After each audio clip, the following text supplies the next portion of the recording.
Hi friends, আশা করি সবাই ভালো আছো, আমিও ভালো আছি।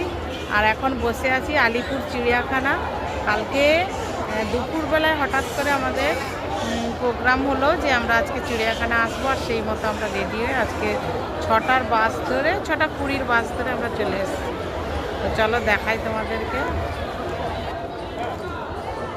এই যে চারিদিকটা তোমাদের সঙ্গে শেয়ার করছি, কিন্তু সত্যি কথা বলতে আজকে প্রচণ্ড কুয়াশা ছিল আর মেঘলা হয়ে আছে। আর এই যে মেয়ে আর ভাইয়ের বোন এখানে ওরা ছবি তুলছে। আর এই যে মিষ্টি আমার কাছে বসে আছে, মিষ্টির পিসা আমার কাছে বসে আছে। আমরা তিনজন একটা সিটে বসে আছি, ক্লান্ত হয়ে গেছি। 9টা থেকে 12টা পর্যন্ত পুরো চিড়িয়াখানার ভেতরটা হেঁটেছি, দিয়ে এখন বসেছি। তার মাঝখানে কিছুটা সময় বসে টিফিন খেয়েছি। এরপরে আর একটুখানি আমরা ঘুরবো, তারপরে আমরা বাড়ির দিকে রওনা দেব। তোমাদের যদি ভালো লাগে ভিডিও অবশ্যই লাইক কমেন্ট শেয়ার করো আর চ্যানেলটা সাবস্ক্রাইব